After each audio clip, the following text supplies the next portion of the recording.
ఈవీఎంలకు సంబంధించిన అంశంలో ఏంటి వైఎస్ఆర్ కాంగ్రెస్ పార్టీకి ఉన్న అభ్యంతరాలు? ప్రొసీజర్ ప్రకారం మేము సెంట్రల్ ఎలక్షన్ కమిషన్ ఎలా చెప్పిందో అలా మాక్ పోలింగ్ చేస్తామనేది ఎలక్షన్ కమిషన్ అధికారులు చెప్తున్నారు. సార్, అందరికీ నమస్కారం. ఈహా టీవీ ప్రేక్షకులకి, వీక్షకులు కూడా.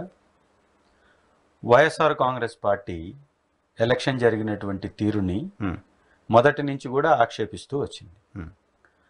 వైఎస్ఆర్ కాంగ్రెస్ పార్టీ నాయకుల్ని పోలీస్ వ్యవస్థ ద్వారా భయపెట్టడం, ఈవీఎంలలో జరిగినటువంటి తప్పిదాలని వీరు దాటవేసే ప్రయత్నం చేయడం, చాలా చోట్ల ఈవీఎంలు మొరాయించటం, ఆ తర్వాత పోలైనటువంటి ఓట్లు అక్కడ ఉన్నటువంటి ఓట్ల కంటే రెట్టింపుగా కనపడడం. ఒక వార్డు మెంబర్లో, మా హిందూపురంలో ఒక వార్డు మెంబరు బయటకు వచ్చేసి తన కుటుంబంలో ఉన్నటువంటి ఓట్ల కంటే తక్కువ ఓట్లు అక్కడ వైసీపీకి వచ్చినట్టుగా వారు చెప్పటం, ఇవన్నీ అనేక అక్రమాలని ధృవీకరిస్తూ పెద్ద పెద్ద వ్యవస్థలకి అధిపతులుగా ఉన్నటువంటి అలన్ మాస్క్ లాంటి వాళ్ళు కూడా ఈవీఎంలని ట్యాంపరింగ్ చేయడం చాలా సులువైనటువంటి ప్రక్రియ అని చెప్పిన తర్వాత వచ్చినటువంటి ఓట్లు, మా పార్టీకి వచ్చినటువంటి ఓట్లు, గతంలో మా పార్టీకి ఉన్నటువంటి ఓట్లు, ఇవన్నీ కూడా ఒక పక్కన నెమరు వేసుకొని చూసినట్లయితే, పక్కన బేరీజ్ వేసుకొని చూసినట్లయితే, ఈ తెలుగుదేశం కూటమి గవర్నమెంట్ గెలవటంలో ఈవీఎంల యొక్క పాత్ర చాలా కీలకంగా ఉందని మాకు అనుమానాలు ఉన్నాయి. అదే అనుమానాలని నివృత్తి చేయవలసిందిగా ఎలక్షన్ కమిషన్ వారికి చెప్పడం జరిగింది. దానిలో భాగంగానే మా ప్రకాశం జిల్లా ముఖ్య నాయకుల్లో ఒకరైనటువంటి బాలినేని వాసు గారు దాని మీద అబ్జెక్షన్ చేస్తూ ఎలక్షన్ కమిషన్ వారు ఇచ్చినటువంటి నిబంధనలకు లోబడి పేమెంట్ చేసి అక్కడ మాకున్నటువంటి అనుమానాలని క్లియర్ చేయవలసిందిగా కోరాం. కానీ అనుకోని విధంగా, ఇంకా అనుమానాలు బలపడే విధంగా ఈసీ వారు తీసుకున్నటువంటి ఆ నిర్ణయం ఏదైతే ఉందో అది చాలా అభ్యంతరకరమైంది. మాక్ పోలింగ్ చేయమని మేము అడగలేదే. జరిగినటువంటి ఎలక్షన్స్ లో తప్పిదాలు జరిగాయి అంటున్నాం. ఎలక్షన్స్ లో జరిగినటువంటి తప్పిదాలు నివృత్తి చేయాల్సినటువంటి ఎలక్షన్ కమిషన్ వారు దాటవేసే ప్రక్రియని మొదలు పెట్టారంటేనే అక్రమాలు జరిగాయని క్లియర్ గా మనం అర్థం చేసుకోవాలి. రెండు ఇష్యూస్ చెప్తున్నారు వాళ్ళు.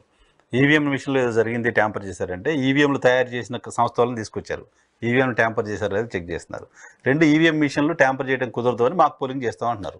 ఈ రెండు చేస్తే ప్రొసీజర్ అయిపోయింది అనేది ఎలక్షన్ కమిషన్. ఎలా అవుతుంది? మీరు ఒక ఈవీఎంలో పోలైనటువంటి ఓట్లని లెక్క పెట్టడంలో మీకున్న అభ్యంతరం ఏంటి?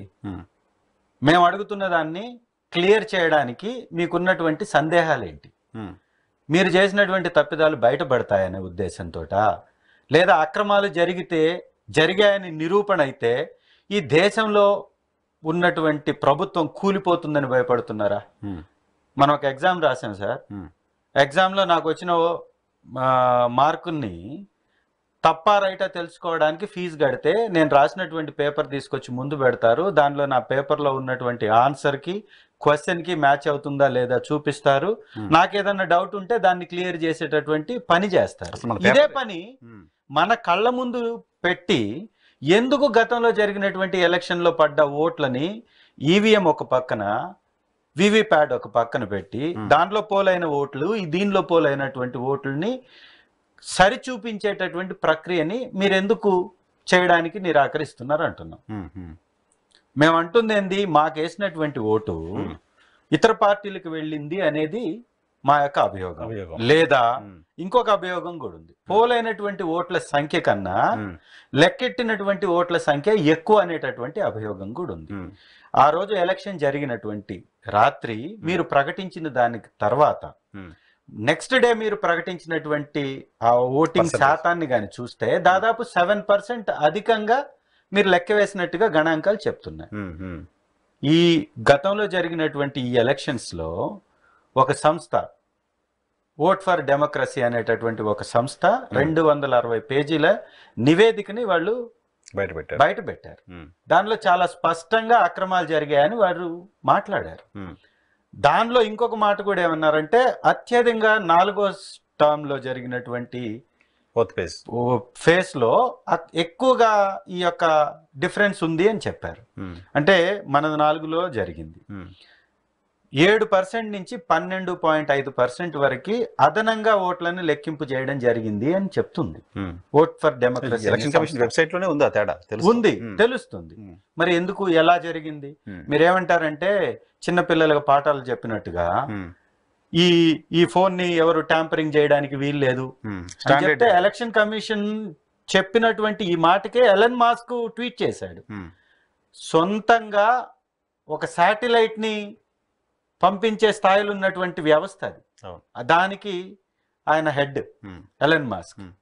సో అట్లాంటి వ్యక్తే చెప్పిన తర్వాత, అనేక వ్యవస్థలు చెప్పిన తర్వాత, రాత్రి జరిగినటువంటి కౌంటింగ్ శాతానికి పొద్దున మీరు ఇచ్చినటువంటి కౌంటింగ్ శాతానికే వ్యత్యాసం ఉన్నప్పుడు ఎందుకు జరిగింది, ఎలా జరిగింది? అదనంగా ఓట్లు యాడ్ అయ్యాయి అంటున్నాం. జరగలేదు అంటే మీరు ఎవరితోటి చేయించాలి? నన్ను కూర్చొని పెట్టి నువ్వు ఎట్లా చేస్తావు?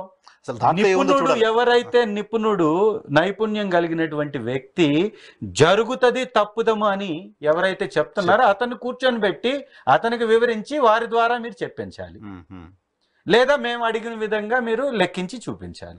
ఇవి రెండు చేయకుండా మాక్ పోలింగ్ ఎందుకు? మీరు తెచ్చే మిషన్ లో మాక్ పోలింగ్ చేయడం వల్ల మాకు ఒరిగేది ఏంటి? అసలు పర్పస్ ఆఫ్ వివిప్యాట్లు స్లిప్లు ఎందుకు పెడతారంటే డౌట్ వచ్చినప్పుడు లెక్క పెట్టడానికే కదా. దానికి కూడా దాన్ని ఎందుకు వాడట్లేదు ఎలక్షన్ కమిషన్? అంటే ఖచ్చితంగా అక్రమాలు జరిగాయి, ఖచ్చితంగా మేనేజ్ చేశారు.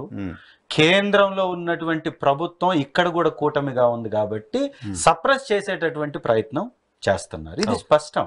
కాబట్టి నిజంగా వాళ్ళు తప్పిదం జరగకపోతే ట్యాంపర్ చెయ్యొచ్చని చాలా వ్యవస్థలు చెప్తున్నాయి. వాళ్ళకి కేంద్రం సమాధానం చెప్పాలా, వాళ్ళని పిలిపించాలా. ఎలా ట్యాంపరింగ్ చేయగలుగుతారో వారి దగ్గర నుంచి వారు చెప్పేటటువంటి ఆ సూచనలు సలహాలు చెప్పి అలా కాదు అని నిరూపించాలి. అదన్నా చెయ్యాలి, లేదా మేము అడిగినట్టన్నా వాళ్ళ ఇష్టానుసారంగా వాళ్ళు చేసేటప్పుడు ఇంక దాని వల్ల ఉపయోగం. ఎలక్షన్ కమిషన్ మీరు అడుగుతున్నట్టు చేసే పరిస్థితిలో లేదు. ఏంటి ఫర్దర్ గా ఏం చేయబోతుంది వైఎస్ఆర్? ఖచ్చితంగా న్యాయ పోరాటం చేస్తాం, సుప్రీంకోర్టులో కూడా కేసు వేస్తాం. ఆల్రెడీ ఇవాళ బాలినేని శ్రీనివాసరెడ్డి గారు కూడా, మా నాయకుల వారు కూడా చెప్పారు, దీన్ని వదిలిపెట్టే సమస్య లేదు, సుప్రీంకోర్టుకు కూడా వెళ్తానని అంటున్నారు. కాబట్టి రాష్ట్రంలో అనేక చోట్ల జరిగే అనేక మందికి కూడా అదే రకమైనటువంటి ఆలోచనలో ముందుకు వెళ్ళాలని ఉన్నారు. చాలా మంది అప్లై చేసుకున్నారు, కొంతమంది మాత్రమే ఎలక్షన్ కమిషన్ వారు యాక్సెప్ట్ చేశారు. ఆ యాక్సెప్ట్ చేసిన వారికన్నా చేయమని చెప్తున్నాం. చేయమని బాధితుడిగా ఉన్న స్టేక్ హోల్డర్ ఈయన కాబట్టి ఆయన చెప్పినట్టు జరగాలి కదా. అనుమానం నివృత్తి అవ్వాలి తప్ప పెరగకూడదు కదా అనేది పాయింట్. న్యాయం నాకు కదా కావాలి, మీరు అనుకున్నట్టు కాదు కదా చేయాల్సింది. నేనేమైతే డౌట్ ఎక్స్ప్రెస్ చేశానో నా డౌట్ క్లియర్ చేయాలి. సో అది చేయట్లేదు అంటేనే అక్రమాలు జరిగాయి, తప్పిదాల వల్లనే వీళ్ళు గెలిచారు అనేది మాత్రం స్పష్టంగా అర్థమవుతుంది.